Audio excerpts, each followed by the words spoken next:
Hi guys, and welcome to the channel. This one that I'm doing today is titled The Pink Hippo.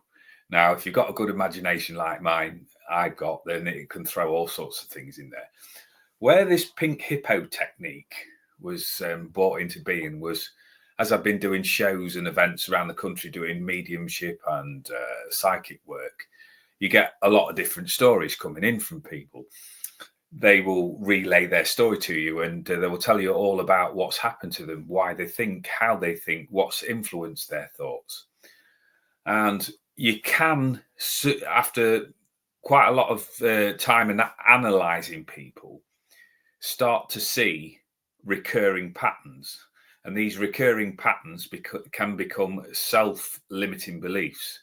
So I like, with humor, to start to challenge people on why they're thinking in that way, and then look at how we can avoid them thinking that way if it's not giving them the results that they want. So using my comedy style, if you like, using my belief in the everyday person and the support that I give, I get people to change the direction of their thought patterns.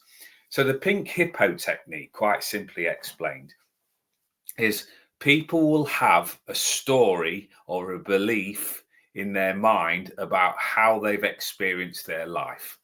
So if you listen to people talk long enough, the pattern then starts to come out. So if you've got a negative stereotype or a belief system in there that's been learnt over time, so on a repeat cycle. So imagine that in your upbringing, mum, dad, or primary caregiver has thought this. Now, when you're in that environment, you absorb that environment and it becomes yours. Now, it can become overlaid into the thinking mind, and then from the thinking mind, which is conscious thinking, it goes into the subconscious where it's stored, which is the seat of the imagination. So it's almost like putting a background and a foreground to all of the information that's coming in and around you. And it becomes very difficult to change that pattern without something coming in and bringing you a different set of news, a different viewpoint. And it's being brave enough to recognize that there's something coming in for you that you no longer want to happen. So I started there looking at going, right, okay, how can I help somebody humorously change something that's quite difficult? So this is the scenario that I came up with. And now some people on here, if you're younger in age, you might have to use your imagination and maybe even have to go out and do a bit of research there to find out what the old telephone system looked like, with the handles and the wires on and things like that. So I want you to take a moment to take a couple of deep breaths and just focus on the breathing in and out. Have a think about your life in general that's gone past. And what we want to deal with is anything there that is a sentence structure or a belief system that is on repeat that you would like to get rid of or change. So just take a brief few seconds there to just absorb something that you may have as like this running commentary in your mind that is not productive for you. It causes you problems, but you're aware of it, but you'd like to change it. And what I get people to do then is use their imaginations, and I'm going to give you a task. And the task is I want you to use that bright imagination to come up with this scenario and work with me as I take you through this little story. So the storyline needs the background setting. So the background setting is a telephonist, I can't even say it, a telephone exchange. And you're going in there for the day, right? And your job is going to be to answer the phones, right? You have to answer the phones in prompt style. So no getting flustered. You work your way through methodically, right? When the phone rings, you pick up the answer phone, and then you listen to the information that's being sent to you. And that's all you've got to do. So that's your job for that. However, let's imagine an 8-hour day. So the phone rings, you pick up the phone, you listen, you take on board any relevant information, record it, and then go on to the next thing. And it's a busy day. It's a busy day that you've agreed to step into this switchboard environment. So the phone rings. Right now, on the end of that phone is somebody from your past, somebody that's influenced you, somebody that has affected your life, affected the way that you think and how you process their opinions, what they've given you, what they've trained you. And it can be anything that you like, but there's a voice on the end of this phone. And I'm going to use an example here that this is personal. This is not sort of carrying out for anybody else or trying to give an example to anybody else. This is just a personal thing. So I've had a problem with self-esteem over the years because I haven't felt good enough. So cue the phone ringing. So I pick the phone up, and this is where I say we've got to stretch the imagination and use the old style handset. So we pick the handset up. Hello. Thank you very much for your call. Your call is important to me. Right. Would you like to tell me your story? So on the end of this phone is this voice that is telling me I'm not good enough. I'm not good enough. I'm not good enough. And then starts to justify why I'm not good enough. Well, you've never amounted to anything. And it's negative in tone. So it's like your energy starts to sink. But remember, you're in a busy environment. So the other phone rings. Can you just bear with me? I have got another call here. I'm going to just put you on the hold for a second and I will get back to you. So you press your button and then the other phone comes in. Right. Hello? Hello. Could you please say that again? Right. So you're a pink hippopotamus. Can I just repeat that back to you, please? You're a pink hippopotamus. Yes, that's correct. And you're wearing a what? You're wearing a tutu. Okay, this is very different to what I'm used to experiencing, but what can I do for you today? Oh, I've just got to tell you this story. And this story is all about this pink hippopotamus. And the pink hippopotamus has rung you up, probably by mistake, actually, because he thinks that you need to hear something. And I put him on it because I want this to be a story that's embellished more and more and more. And I'll reveal why later on in this broadcast. So this story goes, so I've got a pink hippopotamus, right? Okay, that is skateboarding downhill.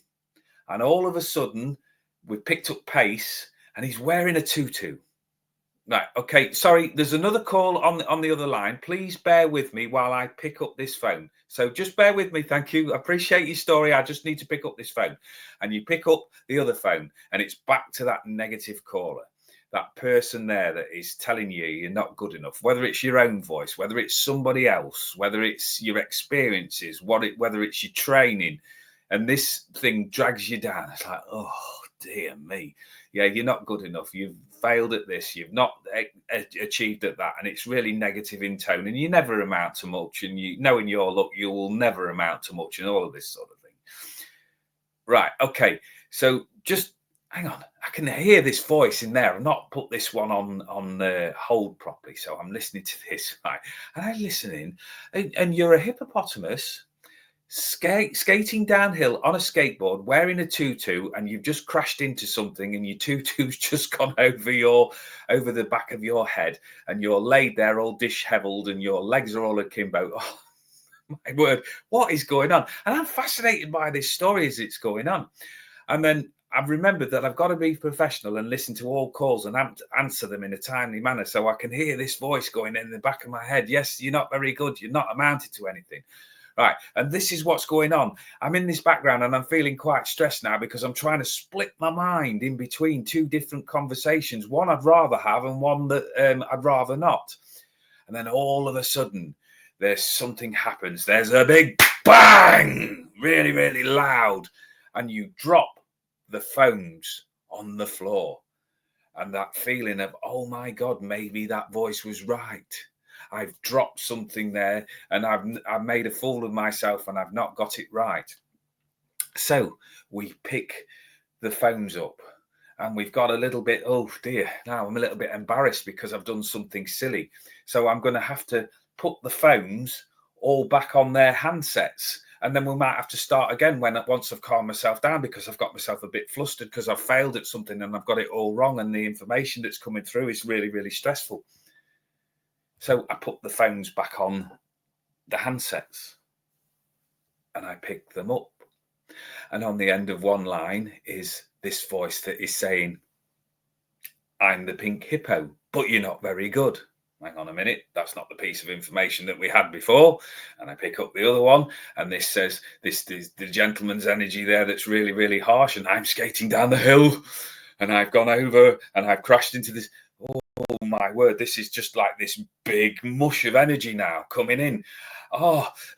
Right, so I had a pink hippo, and then I had a negative voice, and I put them in the wrong place. What am I going to do?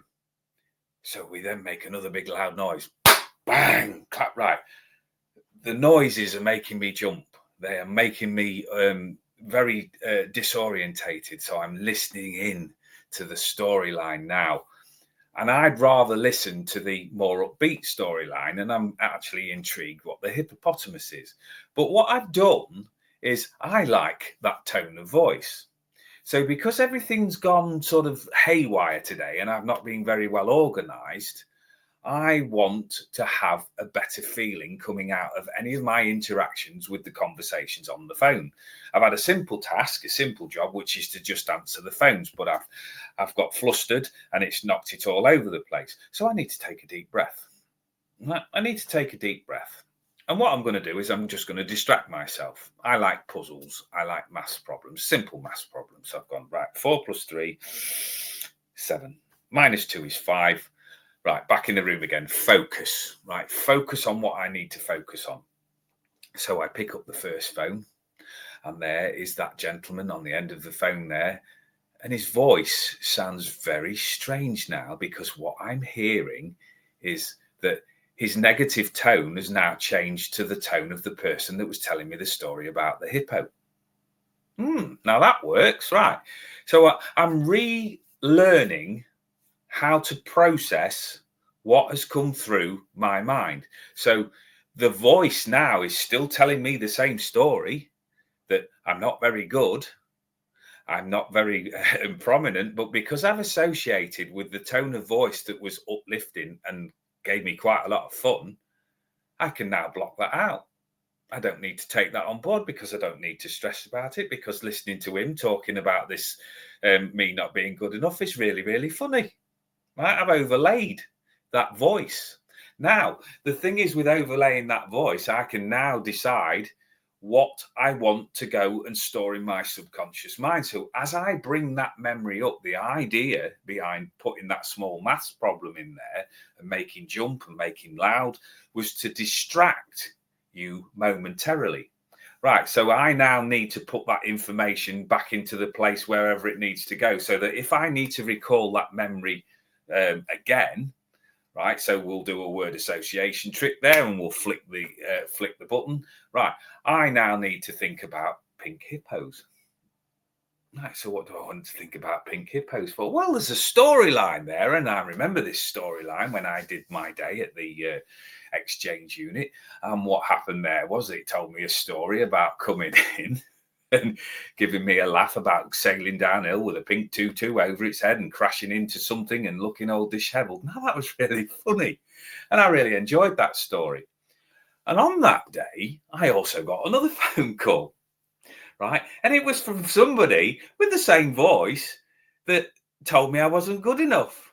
And I found that quite funny as well.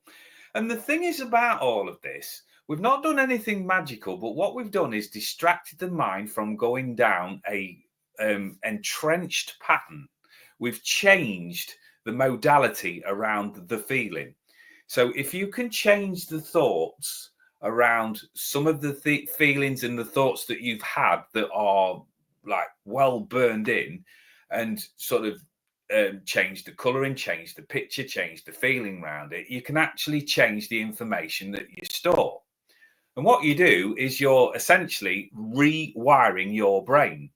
You are changing the neural pathways in the brain, because what essentially happens when you're working with people is they've got a set formula, and it's got a beginning, a middle, and an end. And if it started out bad and nobody's corrected it anyway, and it's gone on for years and years and years and years, then that pathway will always open up down that route. So if you can put in there and you can change, so if you've got a recurrent phrase or saying where you're not good enough, think of somebody that makes you laugh. Right? Think of somebody that makes you smile and gives you upliftment. Got to be words, so it's no good just saying, "Oh, looking at my grandkids" or something like that. Somebody who speaks and by their very presence makes you laugh, gets you amused. Then imagine that they've said something to you that's really funny. Think about the recurring phrase or saying, right? Clap your hands, make yourself nervous. Think of the pink hippo. Think of anything else that just brings in that upliftment and any daft story. Then overlay it over the storyline. I'm not good enough. I'm not. You see, I'm even laughing now because I've anchored in that funny voice into my head. You have to distract yourself with something sort of fairly simple there. So as we clap the hands there, it's designed to just get you to jolt out of that current pathway of thinking. Because what happens then is we've hit a pause. Once we've distracted and we've pulled ourselves sort of back in, right, we can then have a look round, right, where was I? And where was I starts again.